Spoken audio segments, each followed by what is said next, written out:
নমস্কাৰ বন্ধু বান্ধৱীসকল, আপোনালোকক স্বাগতম জনাইছোঁ জ্ঞান সম্প্ৰসাৰ ইউটিউব চেনেলটোলৈ। আপোনালোকৰ মাজলৈ কেইটামান জিকে কুৱেশ্যন লৈ আছোঁ। তো বলক কুৱেশ্যন কেইটা আলোচনা কৰোঁ। তো ভিডিঅ'টো ভাল লাগিলে লাইক কৰিব, শ্বেয়াৰ কৰিব আৰু চেনেলটো ছাবস্ক্ৰাইব কৰিবলৈ নাপাহৰিব। তো 1 নম্বৰ কুৱেশ্যনটো হ'ল বিশ্বৰ সৰ্বাধিক চেনি উৎপন্ন কৰা দেশখনৰ নাম কি? তো বিশ্বত সৰ্বাধিক চেনি উৎপন্ন কৰা দেশখনৰ নাম হ'ল, ইয়াত 4টা অপশ্যন দিয়া আছে, তাৰে এটা শুদ্ধ হ'ব। এ নম্বৰটো শুদ্ধ, ভাৰতবৰ্ষ। তো ভাৰতবৰ্ষ হ'ল বিশ্বৰ সৰ্বাধিক চেনি উৎপন্ন কৰা দেশ।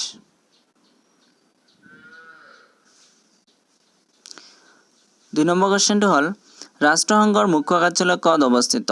তো ৰাষ্ট্ৰসংঘৰ মুখ্য কাৰ্যালয় ক'ত অৱস্থিত? ইয়াত 4টা অপশ্যন দিয়া আছে, তাৰ বি নম্বৰটো শুদ্ধ হ'ব, নিউয়ৰ্ক। তাৰপিছত 3 নম্বৰ কুৱেশ্যনটো হ'ল India 2020 a vision for the new millennium গ্ৰন্থখনৰ ৰচক কোন? তো এই গ্ৰন্থখনৰ ৰচক হ'ল, চি নম্বৰটো শুদ্ধ হ'ব, APJ আব্দুল কালাম। তাৰপিছত 4 নম্বৰ কুৱেশ্যনটো হ'ল নেচাৰ ইণ্ডেক্স 2020 অনুসৰি কোনখন দেশে প্ৰথম স্থান অধিকাৰ কৰিছিল? তো নেচাৰ ইণ্ডেক্স 2020 আমেৰিকা যুক্তৰাষ্ট্ৰই অধিকাৰ কৰিছিলে। এই নম্বৰ অপশ্যনটো শুদ্ধ হ'ব, আমেৰিকা যুক্তৰাষ্ট্ৰ। 5 নম্বৰ কুৱেশ্যনটো হ'ল বিশ্ব বায়ু দিৱস কেতিয়া পালন কৰা হয়? তো বিশ্ব পৰিৱেশ দিৱস 5 জুন তাৰিখে পালন কৰা হয়, কিন্তু বিশ্ব বায়ু দিৱস 15 জুন তাৰিখে পালন কৰা হয়, মনত ৰাখিব। 6 নম্বৰ কুৱেশ্যনটো হ'ল 2020 চনৰ বিশ্ব খাদ্য পুৰস্কাৰ কোনে পালে? তো 2020 চনত বিশ্ব খাদ্য পুৰস্কাৰ বি নম্বৰটো শুদ্ধ হ'ব, ৰতন লাল। তো 2020 চনৰ বিশ্ব খাদ্য পুৰস্কাৰ লাভ কৰিছিলে বা পালে ৰতন লাল। 7 নম্বৰ কুৱেশ্যনটো হ'ল 2022 চনত মহিলা এছিয়ান কাপ ফুটবল প্ৰতিযোগিতা ক'ত অনুষ্ঠিত হ'ব? তো 2022 চনত মহিলা এছিয়ান কাপ ফুটবল প্ৰতিযোগিতা ভাৰতত অনুষ্ঠিত হ'ব, চি নম্বৰটো শুদ্ধ। 8 নম্বৰ কুৱেশ্যনটো হ'ল কোনখন দেশে প্ৰথমে চন্দ্ৰত অৱতৰণ কৰা মহাযান উৎক্ষেপণ কৰিছিল? তো ইয়াত 4টা অপশ্যন দিয়া আছে, ডি নম্বৰটো শুদ্ধ হ'ব, আমেৰিকা যুক্তৰাষ্ট্ৰ। তো আমেৰিকা যুক্তৰাষ্ট্ৰ দেশখনে প্ৰথম চন্দ্ৰত অৱতৰণ কৰা মহাযান উৎক্ষেপণ কৰিছিল। 9 নম্বৰ কুৱেশ্যনটো হ'ল যে বিশ্বৰ সৰ্বাধিক ধনী দেশ কোনখন? বিশ্বৰ সৰ্বাধিক ধনী দেশ হ'ল ছুইজাৰলেণ্ড, এই নম্বৰটো শুদ্ধ হ'ব।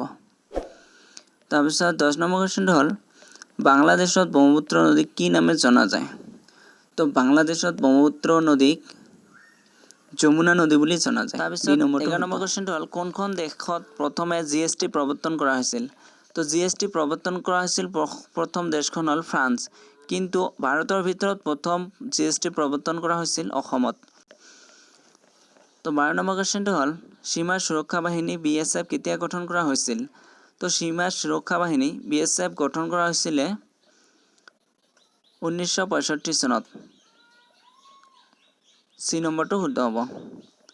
13 নম্বৰ প্ৰশ্নটো উত্তৰ পূৰ্বাঞ্চলৰ দুৱাৰমুখ বুলি কাক কোৱা হয়?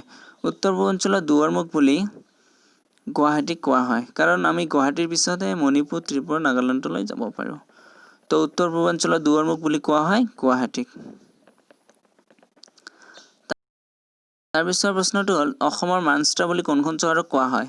অসমৰ মানচিত্ৰ বুলি শুৱালকুছিক কোৱা হয়।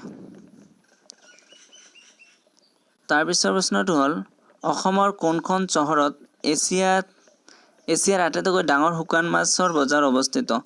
এছিয়াৰ আটাইতকৈ ডাঙৰ শুকান মাছৰ বজাৰ অৱস্থিত জাগিৰোডত। তাৰপিছৰ প্ৰশ্নটো হ'ল যে গুৱাহাটী বিশ্ববিদ্যালয় কোন চনত স্থাপিত কৰা হৈছিল? গুৱাহাটী বিশ্ববিদ্যালয় স্থাপিত কৰা হৈছিল 1948 চনত।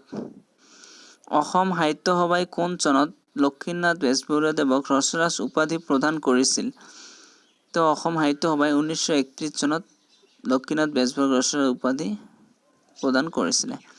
তাৰপিছৰ প্ৰশ্নটো হ'ল হালধীয়া চৰাইয়ে বাও ধান খায় ছবিখন কোনে পৰিচালনা কৰিছিল? হালধীয়া চৰাইয়ে বাও ধান খায় ছবিখন পৰিচালনা কৰিছিল জহনু বৰুৱা। তাৰপিছৰ প্ৰশ্নটো হ'ল শিৱদৌল কাৰ ৰাজত্বকালত নিৰ্মাণ কৰা হৈছিল? শিৱদৌল শিৱসিংহৰ ৰাজত্বকালত নিৰ্মাণ কৰা হৈছিল। তাৰপিছৰ প্ৰশ্নটো হ'ল প্ৰথম ষ্টেডিয়াম ক'ত বনোৱা হৈছিল? অসমৰ প্ৰথম ষ্টেডিয়াম বনোৱা হৈছিল যোৰহাটত। তাৰপিছৰ প্ৰশ্নটো হ'ল কোনজন ৰজাক ভগা ৰজা বুলি জনা যায়? ভগা ৰজা বুলি জনা যায় চুৰামাফা ৰজাক। তাৰপিছৰ প্ৰশ্নটো হ'ল স্বাধীনতা সংগ্ৰামৰ সময়ছোৱাত কোনে মৃত্যুবাহিনী গঠন কৰিছিল? তো স্বাধীনতা আন্দোলনৰ সময়ছোৱাত বা সংগ্ৰামৰ সময়ছোৱাত পুষ্পলতা দাসে মৃত্যুবাহিনী গঠন কৰিছিল। তো বন্ধুসকল ভিডিঅ'টো ভাল লাগিলে লাইক কৰিব, শ্বেয়াৰ কৰিব আৰু চেনেলটো ছাবস্ক্ৰাইব কৰিবলৈ নাপাহৰিব। ধন্যবাদ।